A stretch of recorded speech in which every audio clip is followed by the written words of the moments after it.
বাবা হওয়ার চেষ্টা করছি। আমার 2 মেয়ে নুজাত নামিরা, আমি যেরকম সারাক্ষণ ওদেরকে বুকে আগলে রাখি, ইনশাল্লাহ আমি আপনাকে কথা দিচ্ছি এই ঢাকা 10 আসনের 2 কন্যা হিসাবে মাননীয় প্রধানমন্ত্রী শেখ হাসিনা এবং ছোট আপা শেখ রেহানা, আপনাদের দুজনের দায়িত্ব আমার।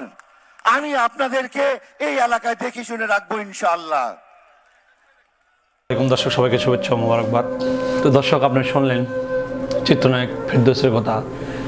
প্রিয় ভাইরা, তেল মারতে মারতে এমন চরম পর্যায়ে উঠে গেছিল যে যে কোনো নেতা তেল মারতে যে পারলেই যেন একটা আওয়ামী লীগের বড় পদ পেয়ে যাচ্ছিল।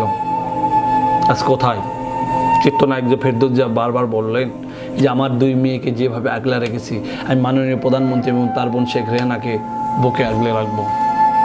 ক্ষমতার শেষ ছাত্র জনতা আন্দোলনে সাবেক প্রধানমন্ত্রী শেখ হাসিনা দেশ ছেড়ে পালাছেন।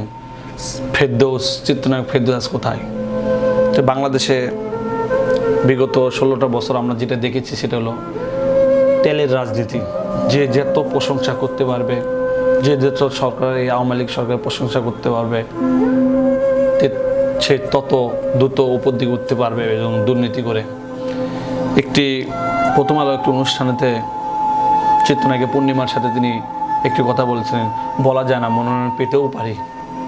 এই কথার থেকেই সবাই আশা করেছিল যে হয়তোবা চিত্রনায়ক ফেরদৌস মনোনয়ন পাবে। মনোনয়ন পেল। তার নামে এখন হত্যা মামলা দায়ের করা হয়েছে। এখন বিগত আগামীতে কি হবে সে বলা যাচ্ছে না। কিন্তু বাংলাদেশে যেটা হয়েছিল, বেশিরভাগ চিত্রনায়ক, খেলোয়াড়, এদেরকে রাজনীতিতে এনে দেশের একটা বিভাজন তৈরি করা হয়েছিল, যেটা কখনো সাধারণ জনগণ এটা কাম্য করেনি। দেখুন, আপনার ক্রীড়াঙ্গনের ফেরদৌস সাকিব খান যদি রাজনীতি না আসতো, বাংলাদেশের প্রত্যেকটা মানুষের প্রাণে তাদের জায়গা করে নিয়েছিল।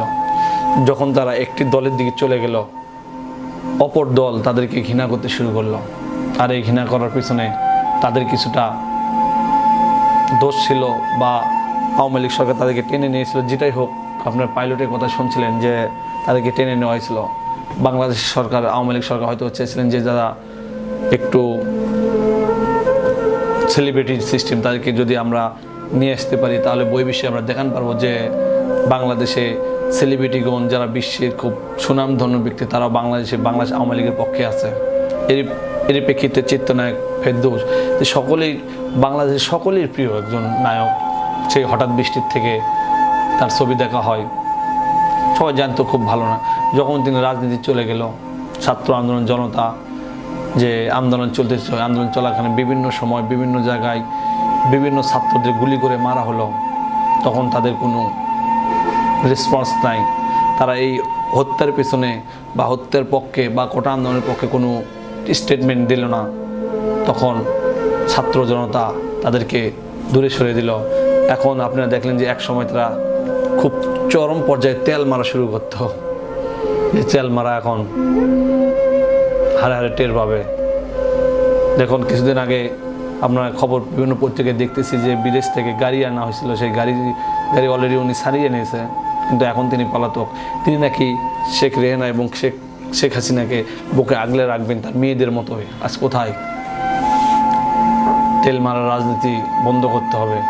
বাংলাদেশে একের পর এক যে রাজনীতি চলে আসতেছিল 16টা বছর, বাক স্বাধীনতা ছিল না, সাংবাদিকরা সঠিক নিউজ করতে পারতো না, কিন্তু আজকে তারা কোথায়? আজকে ধীরে ধীরে